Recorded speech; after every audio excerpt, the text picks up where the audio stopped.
Hola chicas, ¿cómo están? Un saludo para cada una de ustedes y pues en esta oportunidad vamos a ver un nuevo tema. Se supone que a estas alturas pues usted ya sabe nombrar compuestos, ¿verdad? Óxidos, las bases, las sales y los ácidos. Em, Porque es muy importante, ¿verdad? En esta parte de química, en algunas oportunidades, ¿verdad? Les van a aparecer los nombres de los compuestos y ustedes pues tienen que saber las fórmulas o al revés. Nos dan las fórmulas pero no nos dan el nombre del compuesto. Entonces por eso es muy importante, ¿verdad? Aprender que hayamos aprendido a nombrar compuestos. ¿Sí? Entonces veamos qué es estequiometría. Estequiometría entonces dice que es el estudio cuantitativo, ¿verdad? De reactivos y productos en una reacción química. Mide las proporciones cuantitativas o relaciones de masa de los elementos químicos que están implicados en una reacción química, ¿sí? Recordemos que los átomos y las moléculas pues son demasiado diminutas o pequeñas, que sería imposible detectarlos. También mucho menos, ¿verdad? Contarlos o pesarlos. Pero acá en química entonces utilizamos otra unidad de medida que es el mol. Entonces, el mol pues va a ser la cantidad de materia que hay en un número de Avogadro, que va a ser igual a 6.022 por 10 a la 23 de las entidades elementales que estemos considerando, ¿sí? Bien podríamos hablar de átomos, moléculas o iones, ¿sí?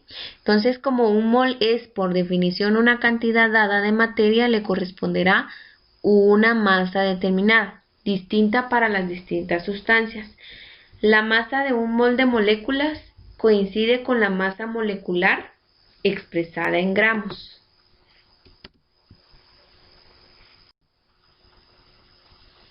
Mol y número de Avogadro. Entonces, Amadeo Avogadro encontró que 6.023 por 10 a la 23 átomos de un elemento tienen una masa en gramos igual a su masa atómica en UMAS. Es decir, ¿verdad? Si yo les digo a ustedes un átomo de carbono, ¿cuál es su masa atómica? Eh, Ustedes tienen que ir a su tabla periódica y en la tabla periódica pues aparecen las masas atómicas de cada elemento, ¿sí? Entonces un átomo de carbono va a tener 12 UMAS, ¿sí? Es decir que 6.023 por 10 a la 23 átomos de un elemento pesan su masa atómica pero en gramos, ¿sí? Es decir, ¿verdad? Si decimos un mol de carbono va a ser igual a 12 gramos, ¿sí? Se le llama masa molar o peso molar a la masa atómica o molecular de un mol de átomos o de moléculas, ¿sí? Eh, Amadeo Avogadro, ¿quién era él? Era un físico químico italiano que formuló la llamada ley de Avogadro. Avanzó en el estudio y desarrollo de la teoría atómica y en su honor pues se le dio el nombre al número de Avogadro, que es igual a 6.02 por 10 a la 23.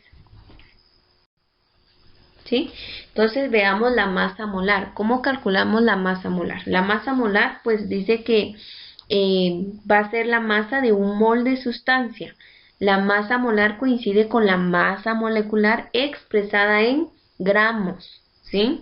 Entonces, para esto, como les decía, tienen que tener a la mano su tabla periódica, ¿sí? Además de ello, pues sus calculadoras, y si no tienen calculadora, pues con lápiz y utilizando su mente, ¿verdad? Entonces dice ejemplo, calcule la masa molar de los siguientes compuestos. Bueno, en esta oportunidad pues solo les traigo un ejemplo, pero si ustedes quieren más ejemplos, pues pueden ahí comunicarse con Miss Karen o pues escríbanme aquí o, o en otras redes, ¿verdad? Para que les pueda yo pues orientar, ¿sí? Porque se trata de que pues aprendan, ¿sí? Ese es más que todo nuestro propósito. Entonces, dice calcule la masa molar del hidróxido de potasio, ¿sí? En este caso, pues nos dan la fórmula y nos dan el nombre del compuesto, KOH. Entonces, ¿cómo hacemos? Primero tenemos que averiguar, ¿verdad? La masa molecular de cada uno de nuestros elementos que están presentes en este compuesto, ¿sí? Por ejemplo, potasio, ¿verdad? Como solo hay un átomo de potasio, lo vamos a multiplicar por su masa molecular, que sería 39.10. El oxígeno, como solo tenemos un átomo de oxígeno, lo multiplicamos por su masa molecular, que sería 16.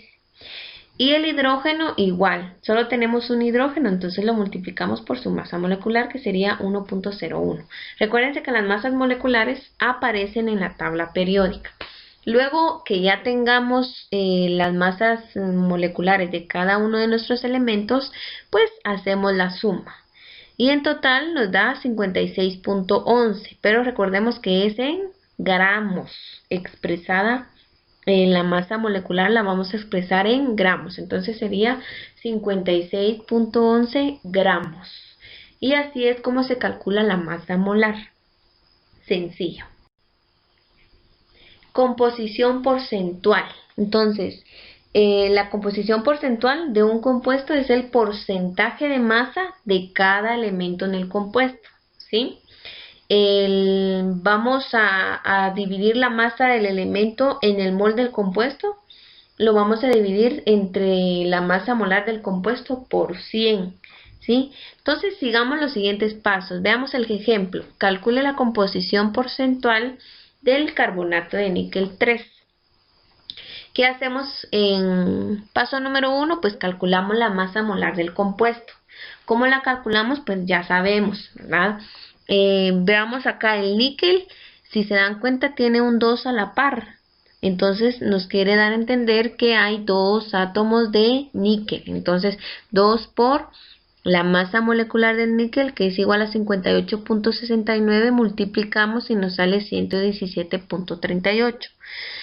Luego el carbono, si se dan cuenta fuera del paréntesis hay un 3 afuera, ese 3 lo multiplicamos por el subíndice del carbono, lo cual sería 1, 3 por 1, entonces carbonos hay 3 por la masa molecular, que es 12.01, nos va a dar igual a 36.03. Y así vamos con el oxígeno, ¿verdad? 3 por 3, 9 por la masa molecular del oxígeno es 16, esto sería igual a 144. Hacemos la respectiva suma y nos va a salir 297.41 gramos, ¿verdad? Luego de que tengamos esto, entonces vamos a calcular el porcentaje de cada elemento. En el caso de níquel, pues ya sabemos que su masa molar es de 117.38. Lo dividimos dentro de la masa de todo el compuesto, que sería 297.41 gramos, ¿verdad? Por 100. Y eso nos va a dar como resultado 39.47%. Así sucesivamente hacemos con el carbono. La masa molar del carbono es de 36.03, lo dividimos entre la masa molar de todo el compuesto y esto nos va a dar 12.11%, y así con el oxígeno, ¿verdad? Al sumar todos estos porcentajes nos tiene que dar un porcentaje de 100%, ¿verdad? No en todas las ocasiones, nos puede dar 99.99, así, ¿verdad? Entonces, acá, pues ya sabemos que en este compuesto níquel hay un 39.47%, de carbono hay 12.11% y de oxígeno 48.42%, ¿sí? Ahora vamos a determinar fórmulas químicas. La determinación de fórmulas químicas, para determinarlas, ¿verdad? Vamos a utilizar ciertos pasos. Primero calculamos el número de moles de cada elemento, eso ya lo sabemos hacer. Transformamos los valores en una relación de números enteros. Veamos el siguiente ejemplo, dice: determina la fórmula empírica de un compuesto cuya composición en masa es de nitrógeno 36.84% y oxígeno 63.16%. La fórmula del compuesto será de tipo nitrógeno y oxígeno, ¿verdad? Pero no sabemos todavía con cuánto están trabajando cada uno de ellos. Entonces determinamos los moles de cada elemento en 100 gramos del compuesto.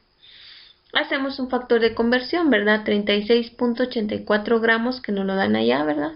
De nitrógeno por un mol de nitrógeno, que ya sabemos que va a ser la masa molecular, que serían 14 gramos de nitrógeno. Entonces esto nos va a dar igual a 2.63 mol de nitrógeno. Luego el oxígeno 63.16 gramos, un mol de oxígeno va a ser igual a 16 gramos. Eso está en la tabla periódica, ¿verdad? Igual a 3.95 mol de oxígeno. En 100 gramos de óxido hay 2.63 mol de nitrógeno y 3.95 mol de oxígeno, ¿sí? Pero si se dan cuenta en las fórmulas, pues no tenemos decimales, entonces los tenemos que convertir en números enteros. Para ello, pues vamos a dividir uno por otro, quedando, ¿verdad? 2.95 dividido 2.63 nos va a dar 1.502, ¿verdad? Lo dejamos en 2, aproximándolo en 2, ¿verdad? Y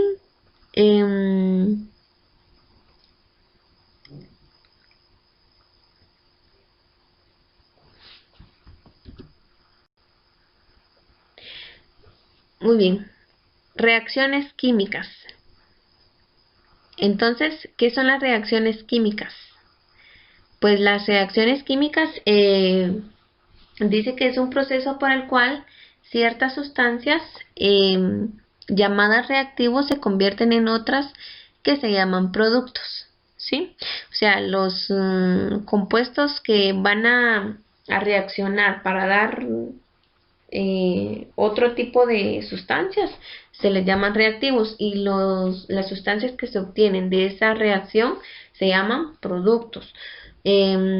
Ocurre un reordenamiento de los átomos, se rompen y se forman enlaces químicos. Veamos en la parte, en la segunda imagen tenemos un cuadrito rosado y un cuadrito como celeste. El cuadrito rosado pues son todos los reactivos y el cuadrito celeste pues son los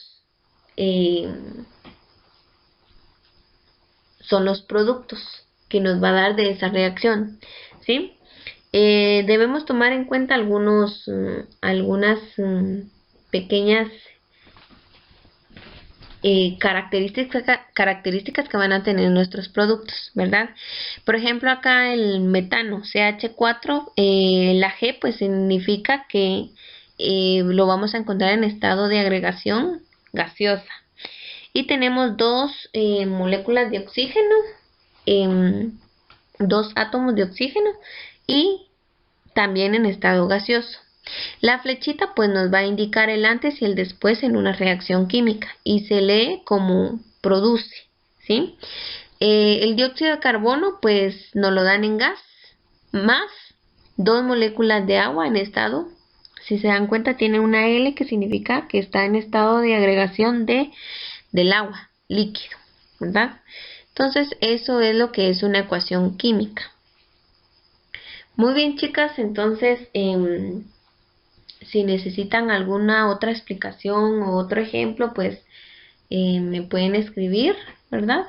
Y con mucho gusto busco otros ejemplos y pues las puedo seguir apoyando, ¿sí? Se cuidan.